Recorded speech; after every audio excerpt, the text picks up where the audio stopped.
to Replay the Glory Days, a show all about us replaying some of our favorite and most nostalgic video games for the first time ever. I am your gaming guru, Tanner Gee. Alongside me is our novice player, Kyle. Kyle, how are you? Yeehaw! Doing great, man. Loving it. I am so excited. I'm so excited for this next episode. This is episode 8, right? Especially because I guessed one of the facts. Oh. Remember? Oh, yeah. yes. It is episode 8, though. It is episode 8. I forgot. I almost included that, and I was like, nah, because we just talked about it at the end of the last episode. So when we're talking about Psychonauts and we're going through the facts, I'll let you know which one I kind of like had a shimmy in there. But yeah, dude, we're going to be playing Psychonauts today, which is a lot of fun. But before we get into that, there's a couple of things that I do want to bring up with you. Oh, I'm here. You told me that you've been playing Ghost of Tsushima lately. I'd love to hear your opinions on that. Trash. No, I'm kidding. I loved it. I've been playing this game for hours. It's been honestly pretty bad. Like, it's an addiction. It's a good game, it's such a fun and interesting game. The attention to detail is meticulous. I mean, just they put in hundreds of hours, I guarantee it, just on the world and the graphics. It is just so much fun. And you would think, like, okay, how many times can you kill Mongols and bandits and traitors? And I'm like, all the time. I can do it all day because it's like you go and you freaking go and like you kill these Mongols at this village, right? And you save, some hostages, and then it does a cutscene where it's like the village is finally rebuilding and it's nice and green again, and it's like, oh man, that's because of me. I love it. I'm the hero of the story. I'm the hero, and it's like the plot is just, 10 out of 10. Yeah, I agree. It just keeps building, and then sometimes the main mission, like you have to do side quests until the main mission is ready for you, which I love, really, really do love and enjoy, and the mechanics are pretty simple, especially with the controls. Takes me a little bit, like the wind stance, water stance, stone stance. Takes a little bit to get used to. To know, okay, that's for spears. That's for the lance. I think it's called the lance. Or spear. Halberd, whatever. Spear. Yeah. You know what I mean? The berserkers. And it's just like such a fun game. It's addicting. I agree with you. And I love assassinating. I jump off a roof and quick assassinations, 3 of them. So have you been like primarily playing as a ninja or as a samurai? Samurai. A samurai. I don't know. Oh, I guess you mean like ninja, like being stealth? Yeah, more stealth-like as opposed to just kind of like if you're going to enter a camp. The standoff? Yeah. Oh, isn't that so cool? That is so. I got to the point where I was like, I can kill 3 of them if I do it correctly. Yeah.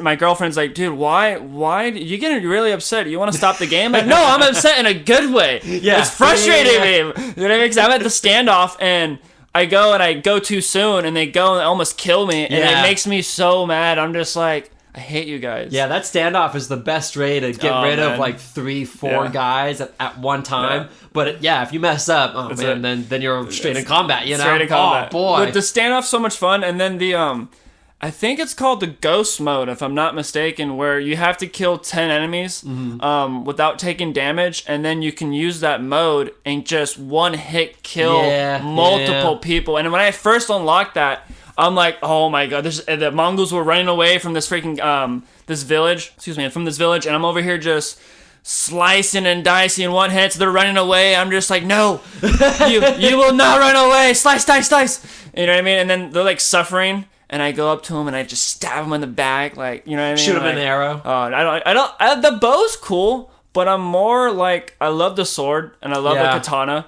You know what I mean? I love just assassinating people.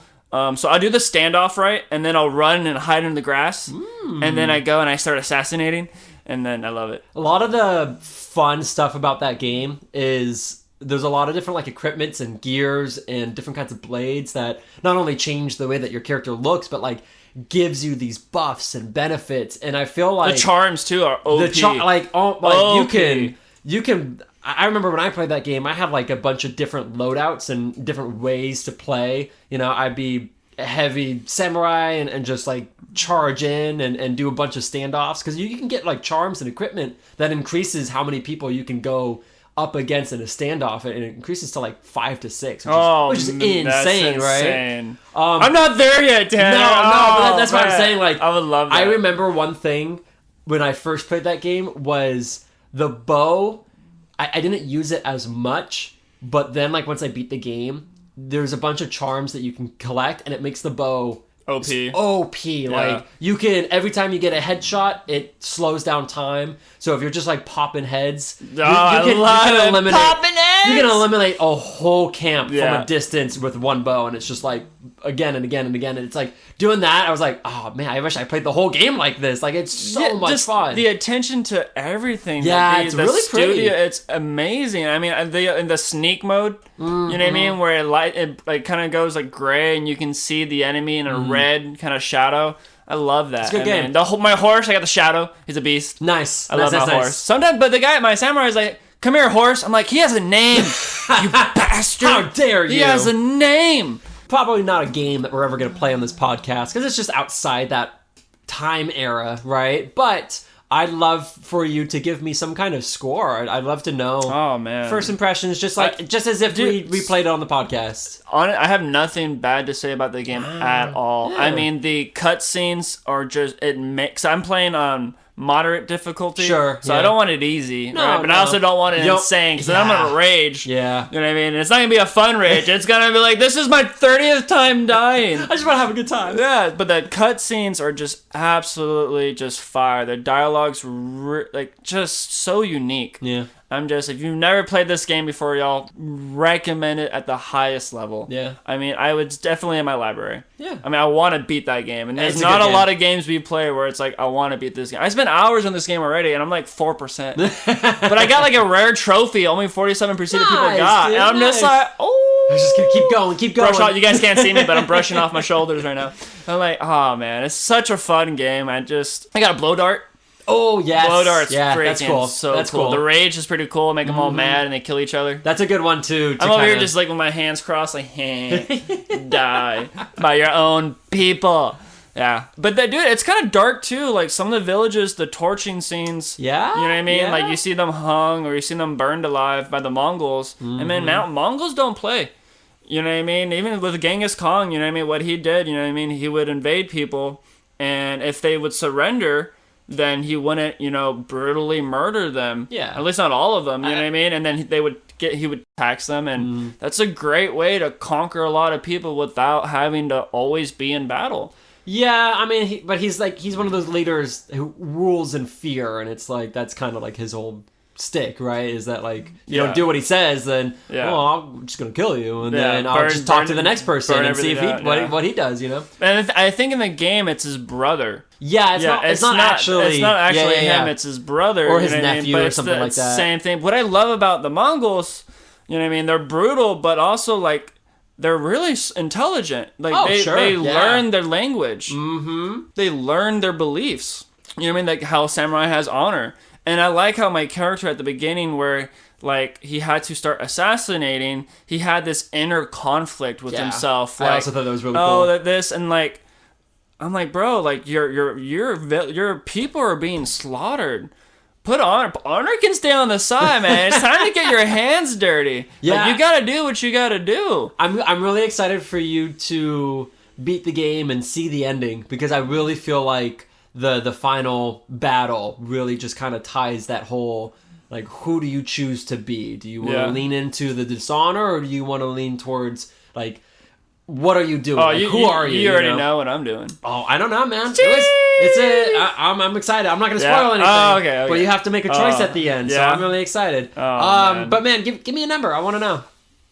Like 1 to 100? Yeah, 1 to 100. I say this game absolutely probably got like a 96. Sure. Yeah. Absolutely. I love that. I love Ghost of Tsushima. Me, I would say 96 as well. Yeah. I mean, just because I want to say 100, but Halo got that 100. Did it? No, it was Mafia. Mafia gave 100. You gave Mafia 100. Halo deserves 100 in my heart, okay? But no, honestly, 96, 97, 98. Yeah. I mean... Yeah, I'd say 98. I would even say 100, but I like Mafia was crazy. It was wild. Yeah, really good time. Yeah, that was crazy. But I think just playing more games, I realized that I should not give games 100 because I don't have enough experience yet. I mean, you could. So, yeah, I absolutely could. But I just feel like I need to play more maybe do some more seasons before I can feel like I have the confidence to be like, yeah, that game absolutely deserves 100. I like it. Mafia was the first time ever playing a game like that, and I was just so stoked, man. I was like, I love this game. I love that you're like, I can't give games 100 because I just don't have the confidence, or the experience. But again, episode 2, you're just like, ignore that one. Nothing could be better. Yeah. It's like, what? Honestly, the Ghost is better than Mafia, in my opinion. Okay, cool. Absolutely. Okay, cool. Yeah, That's cool. yeah. I would definitely give Ghost of Tsushima like a 98. I think it's a fire game. The sequel comes out November, October. Really? Stop. I'm buying it. Pretty close here. It's my most anticipated first game I'm buying. I'm excited, bro. We need to do a sleepover. Just play all night. I'll invite you over. Would it be multiplayer? So here's the thing: the Ghost of Tsushima does have a multiplayer mode. Like split screen? Not split screen. What do you mean by multiplayer mode? So it's like you can play with a group of 4 other people, and it's kind of like Legends or something like that, and you would just fight demons as opposed to like enemies. Oh. But it's the same thing, right? You would clear camps, or you would defeat waves and waves and waves of these demons. I'm about it. That's cool. It was kind of fun. I didn't play too much of it, but that's mainly because like I played the game way after it was originally released. I think it came out in like 2018. So I started playing it 2020, and by that time the multiplayer was just like there wasn't really a community out there anymore. So I never really touched the multiplayer. I don't know if they've announced that the sequel is gonna have another multiplayer or not. Ooh, so who knows? Who knows? That'll be fun to do. So do you know anything about the update? It's like a 2.2 update, and it keeps I don't have enough storage. I don't really want to delete any games, so I just play without the update. Do you know anything about the update? If it's a big difference, if I should.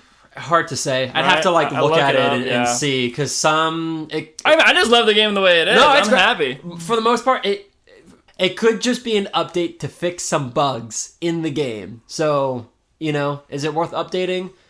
Yeah, sure. I mean, I killed the horse. Why would you do that? Because the Mongol was on it. Oh, that's fair. I had a little tear.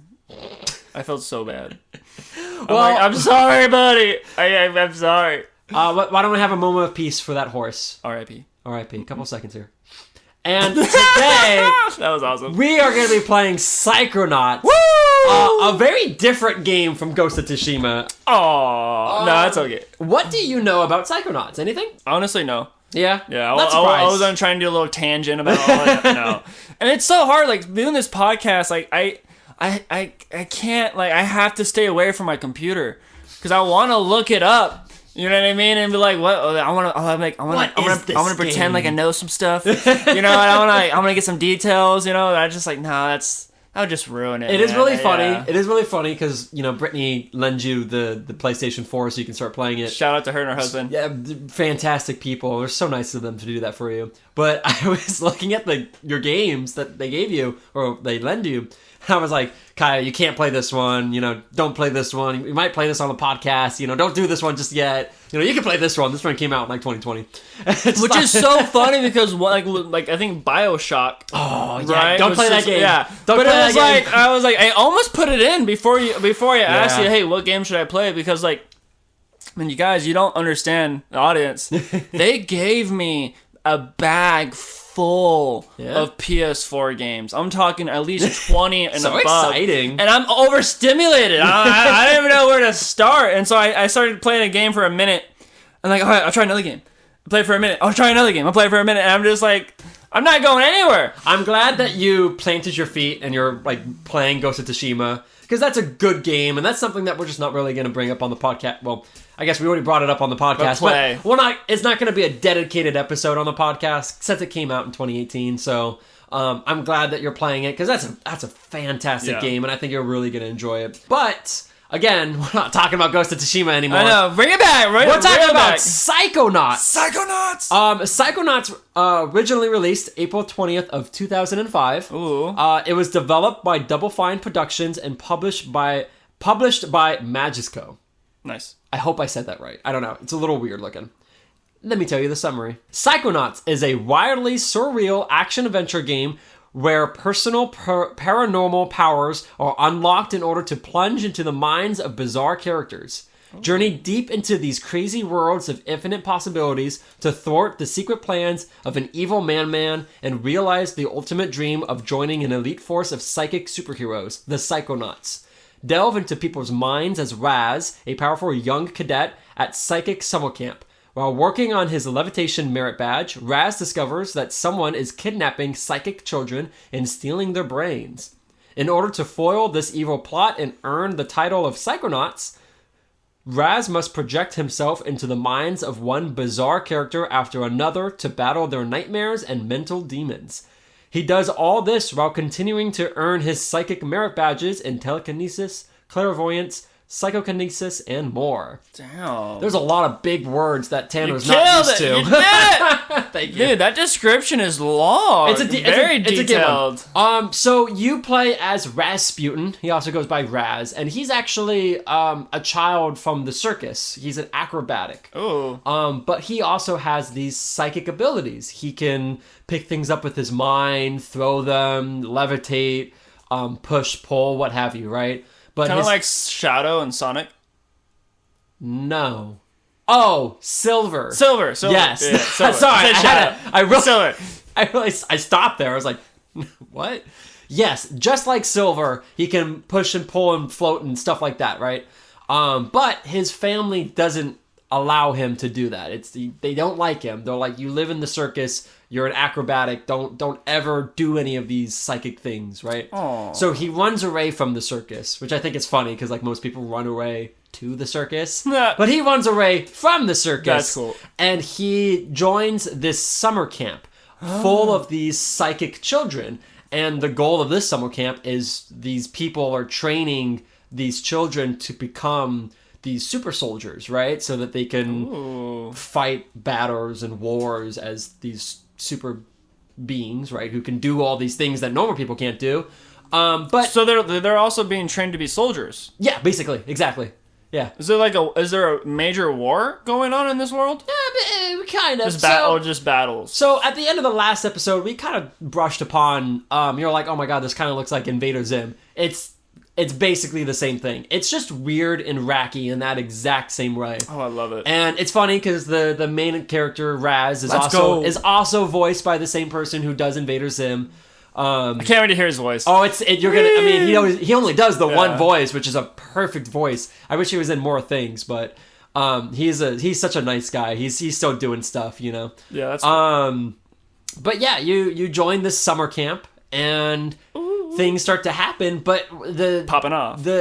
But the thing that like you do in this game is you jump into the minds of other people and you explore what their mind is, and it's just so you're not taking control of their bodies, you're just in their minds battling their demons. Exactly. Ooh. So there's at one point you get to an insane asylum and you jump into the mind of someone who's got multi-personality disorder. Ooh. And you're trying to heal him or fix him or whatever by doing whatever his mind does, and each level, each mind is so different and unique, and then you're talking the different minds of that one person, correct? No, different minds of different people. What about the gentleman that has the multi-personality disorder? Do you in his brain fight different personalities? Yeah, basically. Ooh. I mean, you can see that his mind is like broken and separated, and it's like it's more wacky than this wacky world already is. I don't know, man. That's pretty intense, a little dark. Oh man, it is. It can be dark, but for the most part, this is definitely a very funny game. I have good memories playing this game with like my dad and my sister. Oh, really? And they would just watch because it's just very entertaining. I never knew you played video games with your dad or sister. Yeah. Is that an often thing? God, yeah. I got into video games because of my dad. He played Sonic the Hedgehog 2 on the Sega Genesis. I thought you were going to say Sonic 06. I'm like, yeah, that'd be funny, right? Poor thing. No, my dad used to play a lot of video games, mainly Sonic 2 and Miss Pac-Man. So he started on Nintendo then? No, Sega. He started on Sega. Okay. Yeah, Sonic is Sega. So Nintendo and Sega both came out in the same time. Yes, yeah, exactly. That's why I grew up as like a Sega kid because that was my first console was the Sega Genesis. But I didn't start playing until way later. I watched my dad play, you know, so that's kind of where my love for Sonic really starts from. Real quick, I was talking to Roberto. Oh, yeah? And he was like, you guys, I was listening to the podcast, and, oh, man, like, I'm just there with Tanner. Like, he started on the Sega as well. Oh, yeah, he told me the same thing. That really hit home with him. Yeah, you know? it's funny, because he came up to me, and he's like, I had no idea you had a Sega Dreamcast. And I'm like, hell yeah, dude. Even, you know what's wild? He's like, I love it so much, because, like, it has a little, like... the memory card. The memory card you can pull out and download games on it. And I was like, Tanner told me that. Yeah. That's just... It's so cool. See, the passion, too, for him, but the same passion that you have for the same console, it was mind-blowing. It was really, really And it's crazy, because it's not crazy popular. You know, not everybody knows what the Sega Dreamcast is. Yeah, a lot of our friends at work didn't know about it. Yeah, but it's so cool, dude. That little SD card, man. Oh, it's so cool. You know, playing a game on your controller and you have like a little screen. I just feel like they don't do that anymore. No. You know, it's like, man, it's so cool. That's the one and only. It's the one and only. Well, I mean, Sega's made other consoles, but that was the last console. But no other like company made something like Sega did. Yeah, basically. Yeah. I know. Is that crazy? That's awesome. So crazy. Alrighty. Why don't we get into these facts for Psychonauts, yeah? Alrighty. So Psychonauts' origins lies with an idea that Tim Schafer, the creator, had for a scene in one of his earlier games, Full Throttle. He envisioned a psychedelic sequence involving a peyote plant. You know, you take it, right? But the concept was ejected for being unsuitable for family-friendly games. This idea, however, eventually evolved into the unique world of Psychonauts. So this is definitely like, you know, imagine making a game and you're like, hey, I have an idea for a level. Let's make it so psychedelic that, you know, it's almost like you're taking drugs, right? And they were like, no, that's a terrible idea. And you're like, okay, I'm just going to make an entire game off of that idea. I love it. So, like... He took that rejection hard. He was like... I love him for it. I got you. So, second fact... In order for the team at Double Fine to better understand all of these wacky characters, the writer and creative director Tim Schafer created Friendster profiles. Do you know what Friendster is? No idea. You know what MySpace is? Yeah. Yeah, okay. So it kind of like turned into MySpace. So he basically made like these profile accounts for all of these characters. And let's see. MySpace is a social media platform. Exactly. He did so in order to flesh out their personalities and how they would interact with each other. That way, it makes them a little bit more real in this. And you can go back world. To that and kind of and so like right off that for him in his mind, since that's where these characters came from, he needs to put it on paper. He needs to put it on paper, and what better way to do it than to give them their own social media profiles and have them interact with each other. Wow. That's kind of cool. That's right? insane. Yeah. Friendster kind of turned into MySpace. You know, MySpace is kind of similar to Facebook. You know, so it's like you said. MySpace is not even a thing anymore. I don't think so. I mean, if anyone uses MySpace, please let me know in the comments. I don't think you can. I think it's like you think it's like server's gone. Yeah, it might be. Correct me if I'm wrong, y'all. Yeah, but maybe we should bring it back, and then we'll be the first people to have a social media platform on MySpace. Replay the glory days on MySpace. Right, I love it. It's the only place you can follow us. The platform, we'll rename it Glory Days. Glory Days. And it's only for people who play video games. My Glory Day Space. Replay. Well, name is work in progress. We'll get there. We're going to work on the name. Fact number 3. The game was well received, but published Masisco encountered several financial losses after the game's release and departed from the video game market. Psychonauts has earned a number of industry awards and gained a cult following. Ooh. So, I don't remember which episode it was exactly, but you asked if one of these games was like a cult classic. I think it was the Mafia, actually. I think a couple of them I would always kind of ask. Yeah. Just to be curious. So, Psychonauts is a cult classic. Not to spoil the, end number here, but when it first released, it didn't do well. It just didn't receive as well. And it wasn't until like 2011 that the game really picked up in popularity from fans, and that's why it's considered a cult classic. Let me ask you, is there, when it comes to cult classic games, is that the like majority where it's like when it first comes out it does not receive well with the audience and then it really picks up and becomes a cult classic? So I don't know the actual definition of cult classic, but I do want to say if whether it's a book, a movie, or a video game, or a TV show, what have you, I think in order for it to become a cult classic, it takes time. Exactly. It just doesn't do well when it first releases, and then it gains popularity after the fact, after its release, like not during its release, right? So Psychonauts gained a massive cult following. This is probably one of the most popular cult classic video games because it just didn't do so well. I mean, the studio stopped making games. Yeah, do you know what was their financial struggles that they were dealing with? Doesn't specify. No? Okay. I don't know if that information is available for the public. Probably not. But they, after this game, that was it. That was basically it. Until fact number 4, a sequel for Psychonauts, Psychonauts 2, was funded by crowdfunding.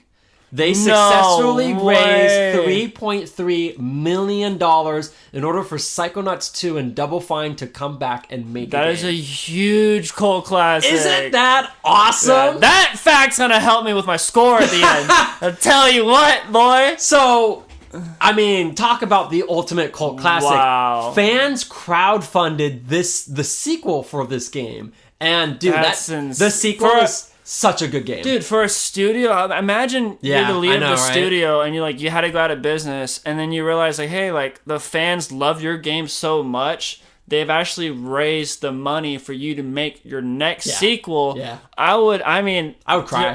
Cheers. Like, oh my God, I would cry. I'm on a live news bowing. Thank you. I mean, talk about like, wow, the devastation. That seems like a fact, like it's fake. Oh, I know, right? Insane. Imagine the devastation of like releasing a game and it's just like doesn't do well, then like it's gotta hurt. 5-10 years later, people are like, we want another one. Here's the money. I'd be like, where were you at 10 years ago? Hey, wait a second. Where were you? No, but like, I think that's so cool, dude. Yeah, that's...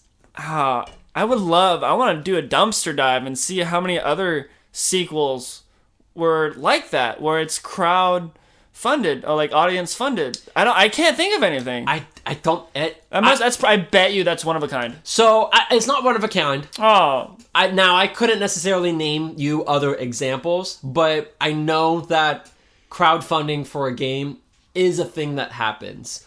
Really? Crowdfunding for a studio to basically come back from not making games to making more games, that is kind of unique. That is definitely probably one of a kind. Very shocking. I mean, Double Fine, they've made a lot of cult classic video games, but this is definitely the most popular one. For them to not make games for 10 years and then make a sequel to this game is just absolutely insane. I mean, wow. I'm so excited. You probably don't know. What happens to the money that they raise and then the studio never does anything? Does that money still go to them or no? So that's kind of a thing, right? I mean, that's the gamble of crowdfunding, because sometimes the person, whatever the product is, can't deliver. That's why crowdfunding exists. It's, hey, if we get enough, then we can do this. But if you don't get enough or something falls through, then you lost your money. That's not something you can... You're gambling. Yeah, but here's the thing, right? Like, you could put your money towards a product and then you can start making money from that product, kind of, right? Not necessarily this game, but like, isn't that a thing? I don't know. I wish the studio, when they made the sequel, would be like, you know what, everyone that's funded this, we're going to give you half off on the game. I don't think they gave you half off, but there was definitely some kind of in-game reward that if you crowdfunded, you received. It might be like a trophy? Something like that. That's fire. They definitely did something. That. They definitely did something. I'd have to look it up. Maybe I'll bring it up on the second half of this episode, but... That would make sense, because it's like, if you like the last, ending the game, be like, hey, put in your receipt number that you got for doing this funding account, or reference number or something, and then you get this gold trophy that's limited to the only those people who donated. Yeah. You know what's crazy is when it happened, because I didn't donate, but I was definitely like present, because I love this game. This is one of my favorite games. I was definitely present when the crowdfunding started happening, and then when they closed it off after they made like 3.8 million. I was like, how do you know who, like, how do you know? Like, how do you know that this person donated and they are the only ones who get this special reward? Like, how do you know that? Is there a certain amount too? Like, what if I just donated a penny? What if you donated 3 million. Right, that's some guy, like some prince, you know what I mean? Just like, I'm gonna donate 3 mil. All right, we got one more fact here. Woo! This one's a little darker. It kind of gets into the lore of the game, so I definitely wanted to add it too because it's kind of interesting. Fact number 5. There's a secret room in Milia's dance party level. It reveals that Milia used to own an orphanage, and it burned down with all the children dead, and you can hear their screams in pain. Wait. What? Oh, what's wrong? Well, one more time on that fact. One more time? Oh my gosh. Fact number 5. Did I hear what I thought I heard? Fact number 5.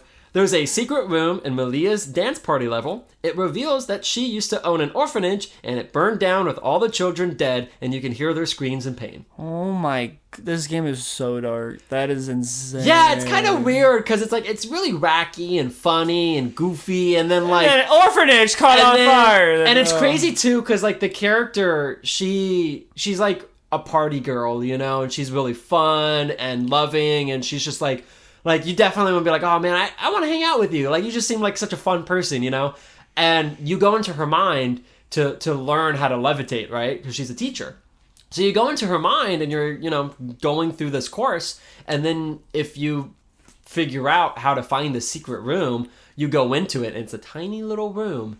And it's, you go in and everything's on fire. There's a cage. And you just hear these children burning and in pain, and you find out that like it's a very dark secret for this very happy person. Did she set it on fire? Did she do it? She did not set it on fire. Okay. I think the story... That'd be a wild twist. Right? I think the story, what happened was she was a fun-loving person, right? And she worked in an orphanage, and she left to go get groceries or something, and she came back and it was on fire, and everyone died. Yeah, great. Super dark, right? Wow. Maybe I should have saved that fact for, like, I don't know, number 3. That's a weird one to leave it off on. Should have left off on the crap. Wild note, man. Like, hey, guys, 5th fact. Children burning alive. Hey, by the way, orphanage on fire. Don't worry about it. Gosh, you know? It's freaking not real. Oh, man. That's... Wow, Tanner. So, kind of changing the subject a little. Jesus. Because I don't know how to go about that. How did we come back for this? I don't know. This is a different game than what we've played in the past. Yeah. This is a 3D action platforming game.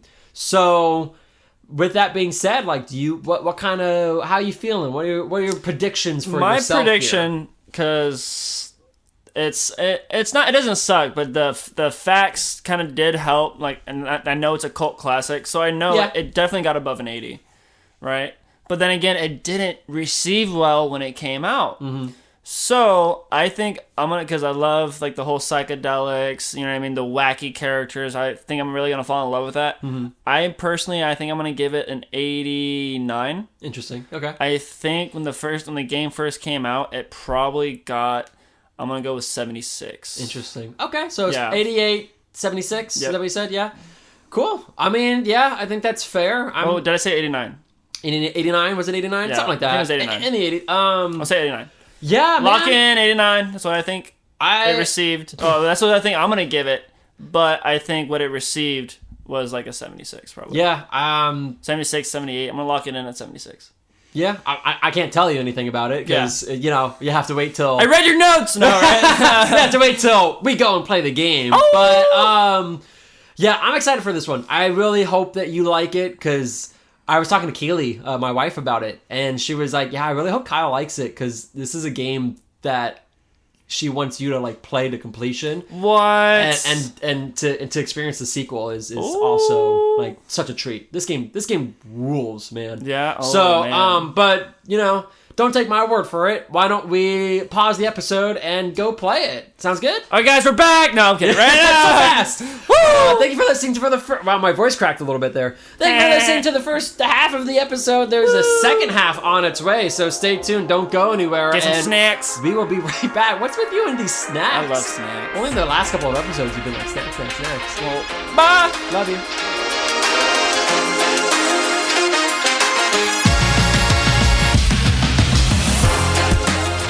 Just kidding. I don't love any of you guys. Oh my gosh! Oh no! That was wild. I love all of you. I love all of you. He's lying. We are back after playing 5 hours at least of Psychonauts. A good amount. We got stuck. we did get stuck. We got to a point where we got to the asylum. We got to the milkman. But in order to progress, we needed a cobweb duster, which cost 800 arrowheads, which we did not have. We had 50. We only had 50. So instead of just going around and collecting it, which, you know, I've done before, but I felt like it was a good spot to stop. How do you think? What's your opinion? What do you think? Probably right.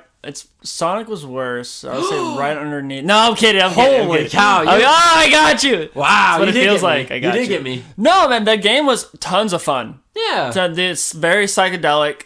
I mean, from coming out in 2005, graphics were pretty decent. I'm surprised.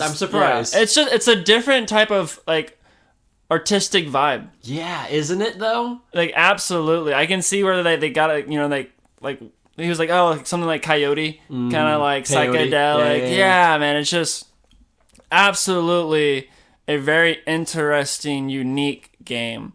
The art style is definitely one. You know, like it is so unique and it's so enjoyable. The characters gave me the Coraline. Oh, Coraline, vibes. yeah, like I loved it. It was a lot of fun. We never really talked about the characters or really got to know any of these like little characters, like the children, because I spent most of the time playing, and by playing I kind of powered through a majority of what we were doing.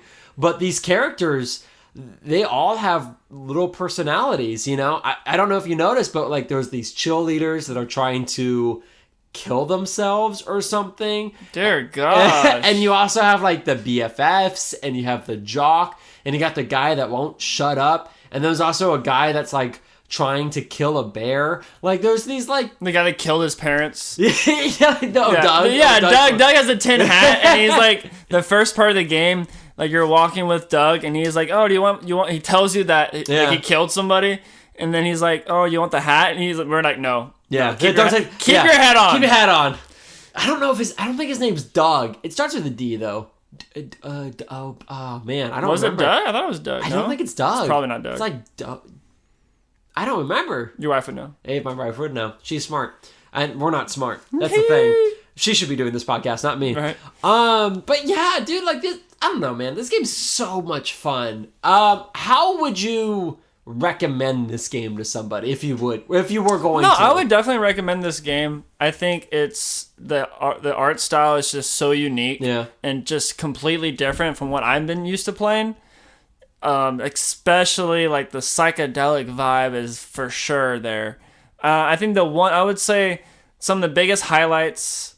How would I recommend this? I would.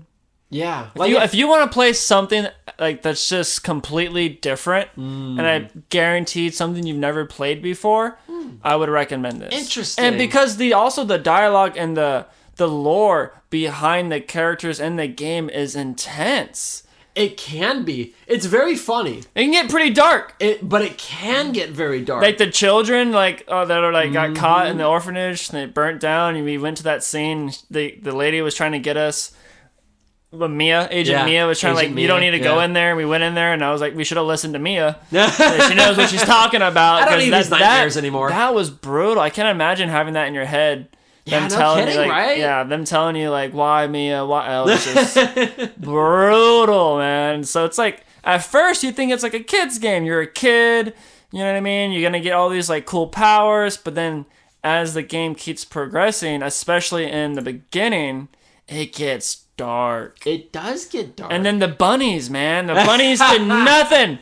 They got no beef with nobody, but they're in there. You want to tell the audience why? I did tell Kyle kind of like how the end of the game does play out.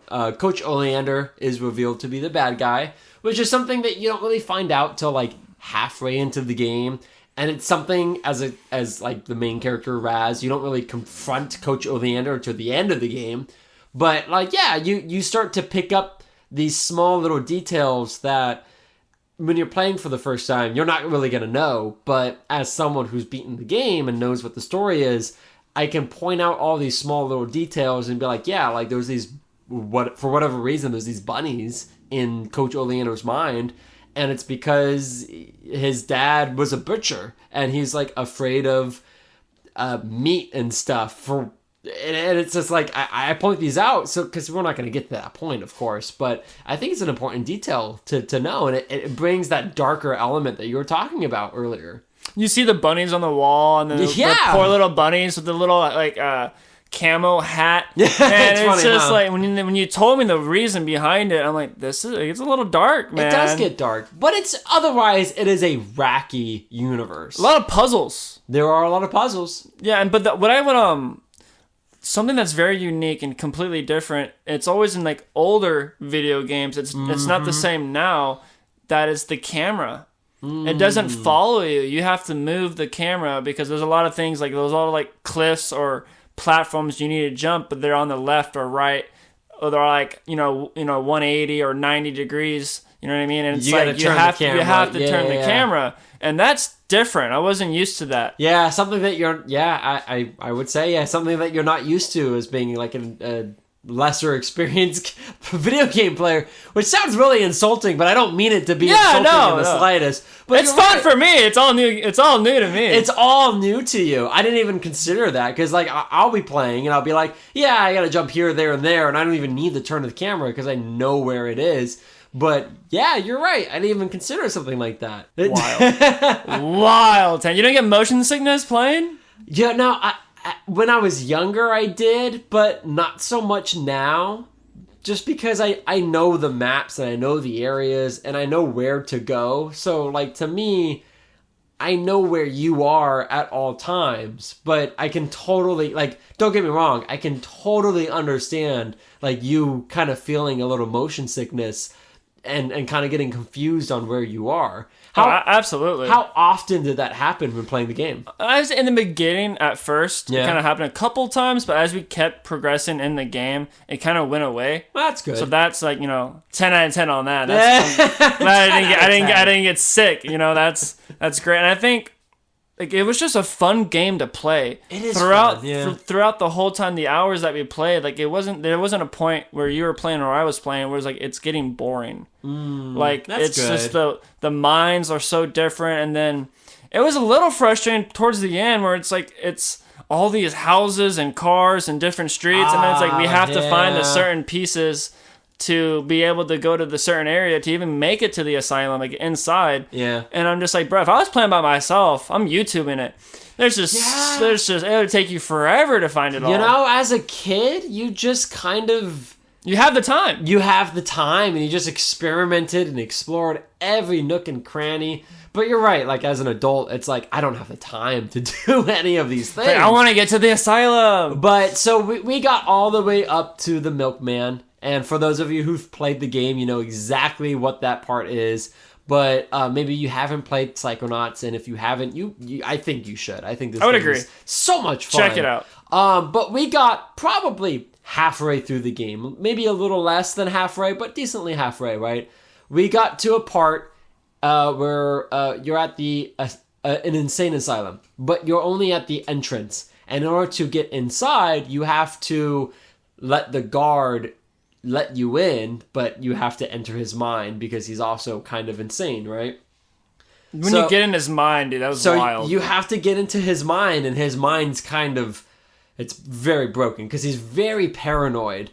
It turns out that he himself is a milkman. I think the story goes, internet, correct me if I'm wrong, but he got fired from his job. And then he took... How do you get fired for being a milkman? I don't remember. But he turned... they weren't milk. He turned... It was Molotov cocktails. Oh, my kind of guy. Threw them at wherever he worked. And... Burned down lots of... And that's kind of why he's there in the asylum. But he's a gatekeeper. But they let that man be like... Wow. Well, I mean, like, I don't think the game, we didn't find out, but as you progress through the game, you realize that the gate's just open. There's no key. Stop! Yeah. He just pushes the gate open. It's really funny, actually. And you can't do it as a kid? No, exactly, because you have to enter his mind. That's really funny. I love that. But after you get into the gate, there's other characters. There's a painter. There's a guy who thinks he's Napoleon Dynamite. Oh. Napoleon Dynamite. Jesus Christ. Napoleon Bonaparte. Like the actual historical person. You're so funny. I don't know why. I love that. And then there's also an opera singer or some sort of Broadway performer. Ooh. But they're all like insane. They all have some kind of issue, and I think it's just really interesting to explore all of their minds. And after that, after you explore all of the other 3 characters, I think that's it. You just kind of go into the mind of Oleander, Coach Oleander, and that's the end of the game. So we were pretty close. We were halfway. Yeah. You know, because consider like these other 3 people are. Like, it's gonna take a while. It's gonna take a while. So, but what a fun game! It's so much fun, isn't it? It's I'm just like really surprised it didn't pop off and it didn't get a lot of traction when it first came out. It took 10 years to become a cult classic, and that's a little. And here we are. Wild. Here we are playing it 20 years later. That's insane. Yeah, I was doing the math, and I was like, wow, 20 years old, man. I mean, hey, that's what this podcast is all about. Yeah, dude. But you're right. It's such a fun game, and you know, it makes you want to play more and experience more because it's so different from, you know, the last 30 minutes. And I don't know, man. I love this game. I think the world is cool. I think the characters are fun. I think the gameplay is just really enjoyable. And I would absolutely recommend this to basically anybody who's interested. I would agree. Mm-hmm. There's a lot of games that we've been in the podcast that I maybe or maybe not would recommend. You know, sure, good 50-50. But this game, it's just so unique and just definitely just out there. It is, isn't it? Absolutely, like just insane. Like you go in the minds of these people and their minds are broken. That's so unique. And then it gets really dark. The bunnies. It gets. You keep bringing up these bunnies. I'm upset, man. I gotta kill the bunnies. You know, but the children in the orphanage. It's just. Yeah, it's wild, dark, but wacky. You know, I mean, did you ever watch Invader Zim? Yeah, I love that. It's so similar to that TV show. It's just.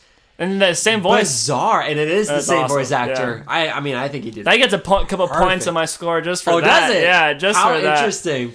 Do you, before we get into your score, is there anything that you want to say negatively? No, I mean, let me see. I'd say that it's 2005, so I understand like having to keep looking in what is it, the motion? Oh, like the little bit of motion sickness? Yeah, that was kind of brutal. But other than that, like the camera view, that's what I mean. Cut that. Oh, I see. The camera view. Yeah, I get it. I mean, that's what I really like. I kind of was like a negative, but like I understood why it's an older game. That's just part. Giving it the benefit of the doubt, just based off of when it came out. Sure. So other than that, I would say this, like, it's more positives than negatives. I say that's good. One negative, so many positives. The graphics, the dialogue, the characters. I mean, it was an amazing, well-built game.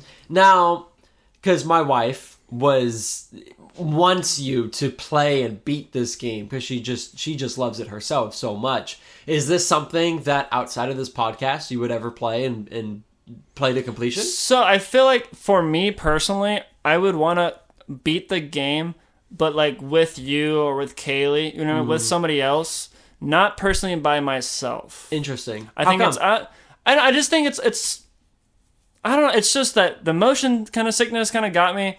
But it's also like it's a lot of fun, but it's also like if you don't know where you're going, like having to find all those pieces would be a little frustrating. Yeah. You know, and so the speed run and then being able to play, it's tons of fun. It's just there's a lot of these secrets to know, like you have to have the cobweb to get to a certain level, so you got to go back. Yeah. So I think it was way more enjoyable to be able to pass the controller around and watch everyone play. Yeah. You know what I mean? We play together. Than me personally, like playing it by myself. I would love to beat the game, but I think it's more like a sleepover, or we do a game night and we play and we beat it. Yeah, totally. That'd be tons of fun. Would definitely want to play it and beat it. Just not personally myself. I totally understand. You know, as a kid playing it for the first time, I have no idea how I figured out all of these things other than I just had nothing but time on my hands, right? You know, like If you're a kid listening, I think that'd be perfect for y'all. Absolutely. Yeah. If you're an adult though, like with your buddies and friend, you know, to pass it around, it's tons of fun. But you said it earlier before. It's like they're all puzzles, you know, quote unquote, unconventional puzzles. But you really do have to kind of like observe and pay attention and kind of trial and error. And if you don't know what you're doing or you don't know where to go, it's going to make the game much longer than how fast we played it together.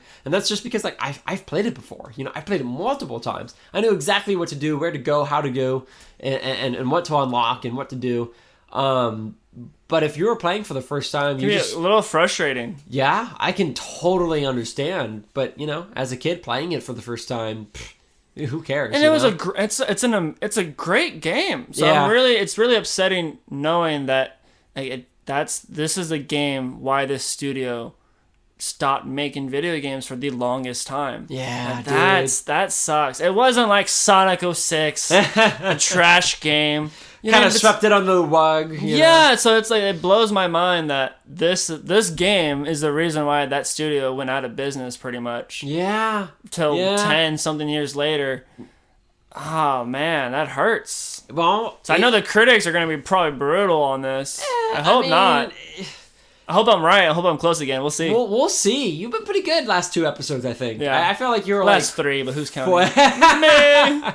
I think the last 3 episodes. Thank you, sir. Thank you. You were pretty close on these scores.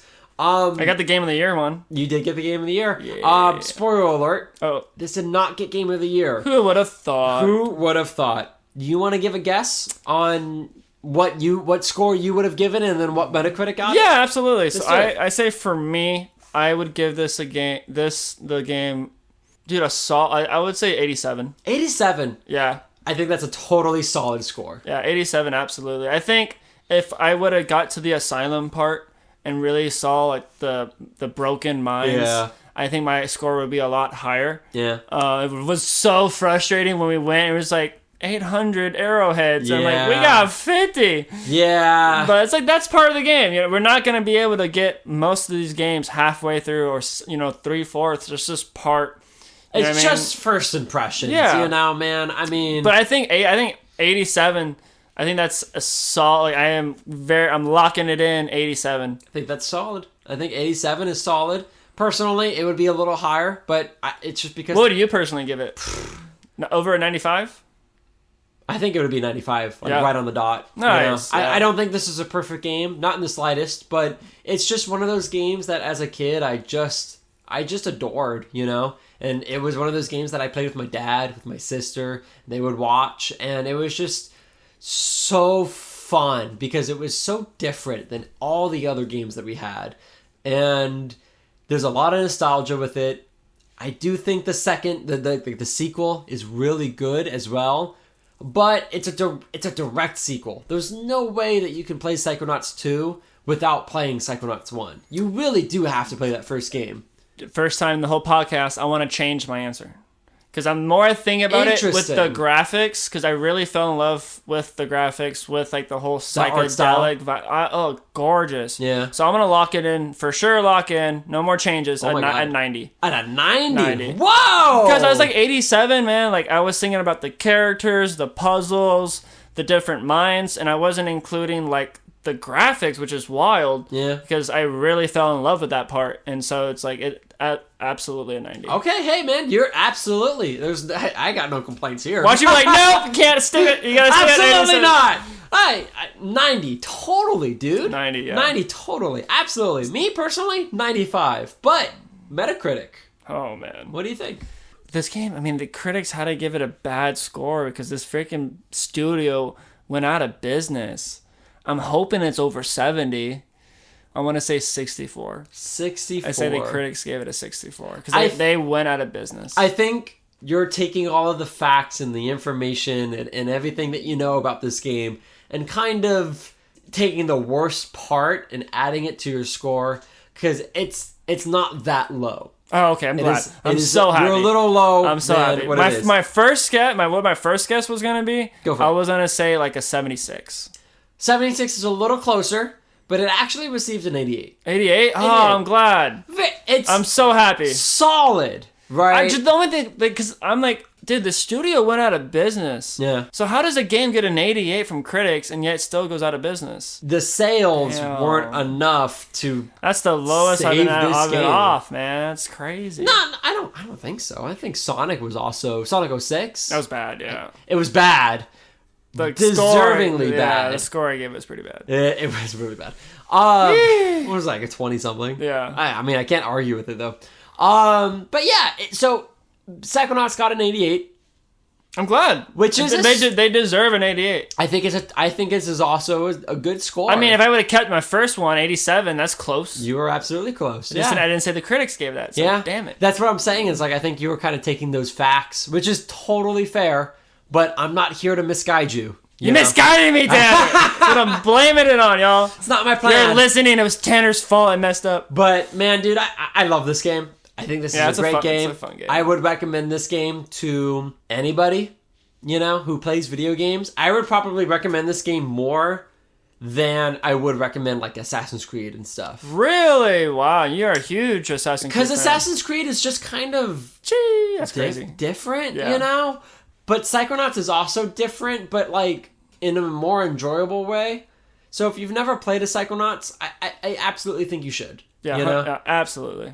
I think, like, I wonder how much the game's going for now. Probably, like buying wise? Yeah, like $20. Dude, easily $10. Yeah, oh yeah, absolutely. Yeah. Buy 5 of them. Yeah. It's like, absolutely, it's worth it. Every penny. I would spend $30 to play this game. Especially with the sequel being out. This Psychonauts 2 is such an amazing game, but you have to beat the first game. Like it just, or else the second's not gonna make any sense. Does make zero sense. I love that. The studio's like, you want to play the second one, play the first. Yeah, right. I want my money. Yeah, I want my money. Yep, I love it. But man, you really do have to play that first game in order to play the second game. Yeah. Definitely want to beat the game with y'all. It'd be so much fun. It's such a fun game. It is such a fun game. I would be really interested in playing the second one because I know the graphics are going to be better. What's funny is after this, I was going to boot it up and just be like, hey, look at this and look at the graphics. Because it's the same game, but it's just prettier, Like it's just... And it's already a gorgeous game as it is. Oh, trust me. The first one, so... Like, playing the second one, it's like, oh man, this fucking rules, bro. I wish they would do for the first one, like a reboot? A reboot. Ooh. With the graphics. They wouldn't change anything, none of that, just the graphics. I would... And then sell it for $60 and I'll buy it. I would buy it. $60 for like better graphics, but the same game, worth it. 100%, every penny. 100% so worth studio, it. if you're listening, if you're still out there, I don't know if they're still out there. Maybe I think so. Like they made that one game. Who knows, dude? If Psychonauts 3 came out, calling it. Oh, it's completely random. You ready? Yeah, go for it. I'm hearing rumors that they're making a new Halo game. Oh, of course, dude. I mean, is that true? I don't know if it's true, but Halo is such a popular series, it's bound to happen. You know what I mean? I don't like that answer, Tanner. Sorry. You should know. You should be... You should know. So you're the guru, sir. I am the gaming guru. I know. But my friend texted me that, and I was like, I got so excited. I believe it. There's money to be made. You can quote me on this. Oh. There will be a new Halo game. Oh, it happened. There you go. Put it down, boys and girls. Write it down. Put it down in the books. Type it up. All right, Kyle. It's sad. I don't even want to talk about it. Here we are. I know. The end of the 8th episode. Oh. We are going to go to the wheel. Oh, I don't even want to look. I don't even want to turn around. But here's the thing about the wheel. Oh, gosh. It's the 8th episode, which means when we spin the wheel, we're going to know what the 9th game is and what the 10th game is going to be. So, moment of silence for the wheel. This is the last episode with the spinning wheel. Moment of silence for the wheel. A moment of silence. I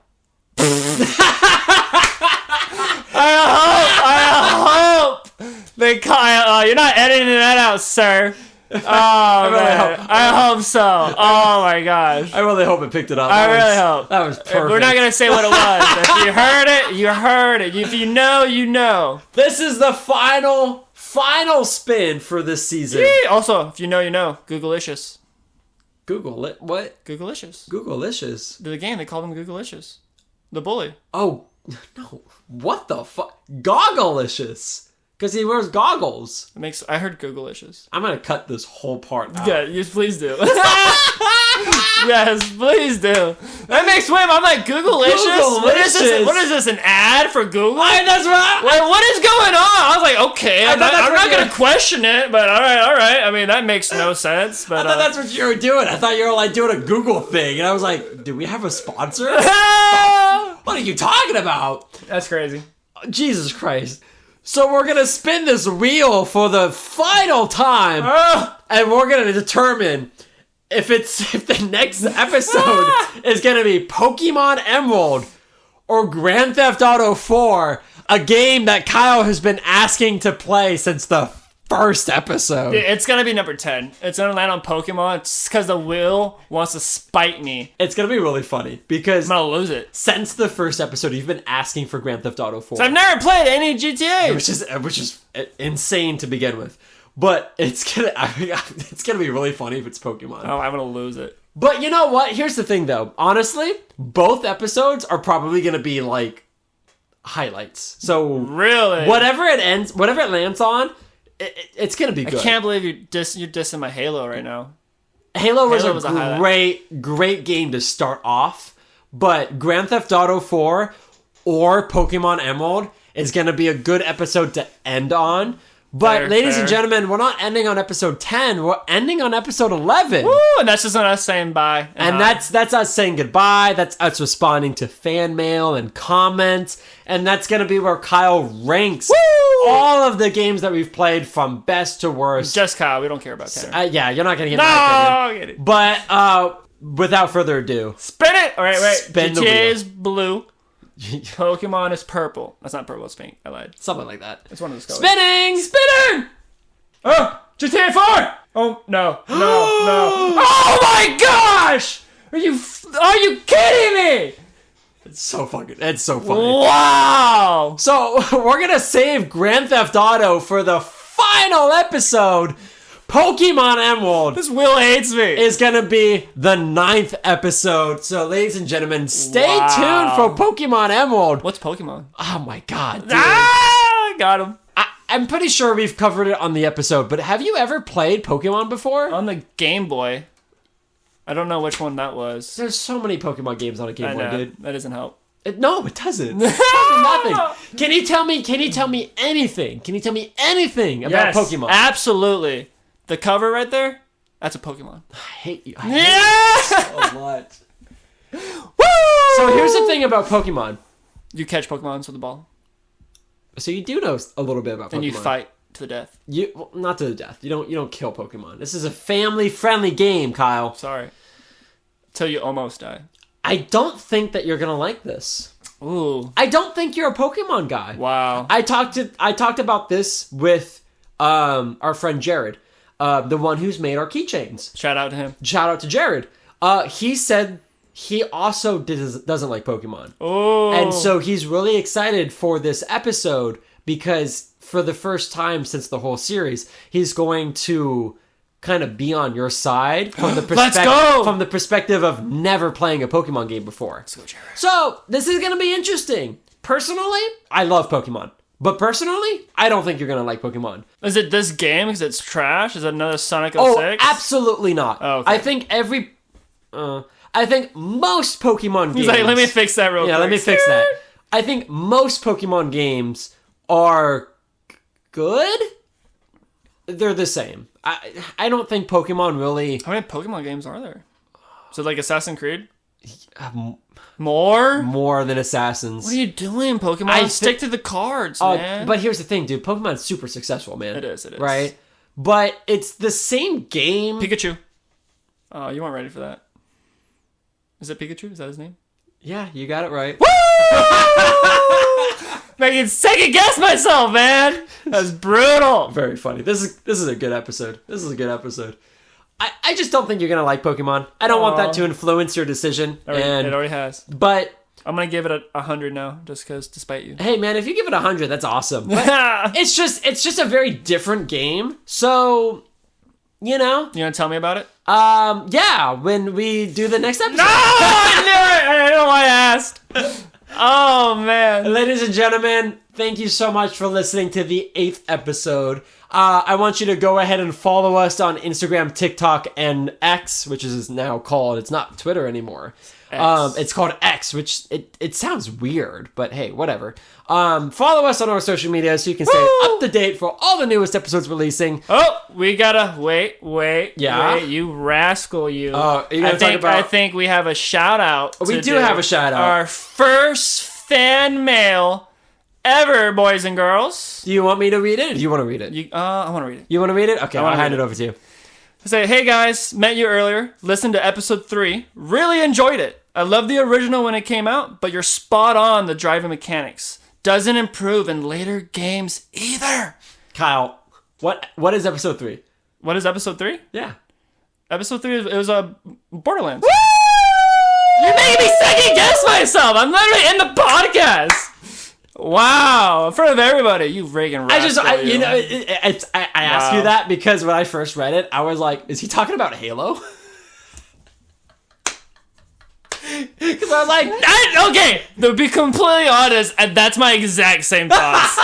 I won't even lie to you because I was like, dude, this Warthog, like the fucking mechanics. I was like, what is this guy talking about? The Warthog is like, Halo's driving mechanics is solid. What is he talking? It's solid, but it doesn't improve. And I was like, episode 3. Oh, Borderlands makes complete sense. Oh, totally. It's because Halo's Warthogs are fire as hell. I agree. The mechanics. And they don't suck. They're freaking solid. They're different, but they're solid. Absolutely solid. Yeah. Halo's. Borderlands sucks. But yeah, absolutely. Game wise, and it doesn't improve in later games. Yeah, that's brutal. Yeah, what are you gonna do? Hey, you know what? Borderlands 4 is just around the corner. You think they're gonna change it? Maybe that's when they change it. Who knows? I bet you $1 they don't change it. A whole $1? It's a lot of money. Oh if you put a couple zeros on it, it's a lot. Like 2 zeros and a decimal point? That's like $1.